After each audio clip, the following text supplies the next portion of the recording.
Okay, so we're going to start off the second day of week 2. Sorry, I had a little bit of a brain freeze there. Talking about gas exchange in the muscle. So here we've got 5 outcomes that we're going to try and get through in the next 6 or 7 slides. So the first one are some definitions. So the first one is mixed venous, and we use the term often called mixed venous because the amount of oxygen that's in your bloodstream is determined by the amount of metabolic activity that's going on in your body. The thing is that the thing that you need to remember is not all tissues use the same amount of oxygen. It's really dependent on their activity level.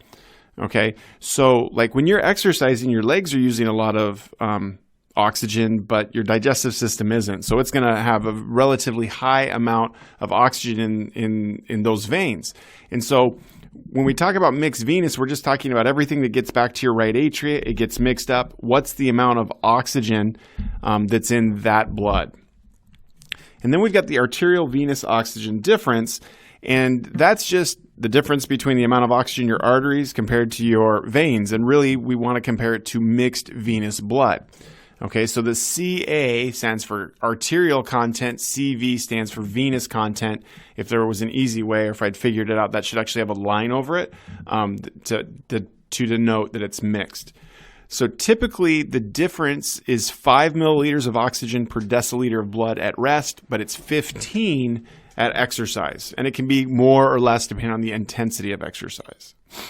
Now, when it comes to oxygen, it's one thing to get it to the muscle cell, but that's not enough. We actually have to get it into the mitochondria, otherwise it's just kind of hanging out, not doing a whole lot. And so this is where myoglobin comes in. And like it says here, myoglobin is the muscular version of hemoglobin. It transports oxygen to the mitochondria. And so it attaches to oxygen, or oxygen attaches to it, and then it is shuttled to the mitochondria where the mitochondria can use it to produce ATP. All right. If you look at this curve here, this is the oxyhemoglobin curve, okay, the typical one that you're used to. Well, look at it with myoglobin. Myoglobin loves oxygen, has a greater affinity, greater attraction, which means it's going to be more difficult for myoglobin to let go of oxygen.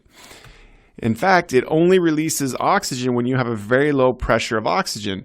Well, this is not a big deal. It might sound like a big deal, but it's not, because in exercising muscle, the pressure of oxygen is close to 1.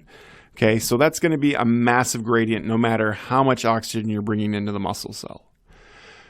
So when it comes down to it, like we said, different tissues have different metabolic requirements. They're going to take up different amounts of oxygen. What determines this? Well, the oxygen content of the blood, because that determines the gradient, how much blood's actually going to that muscle.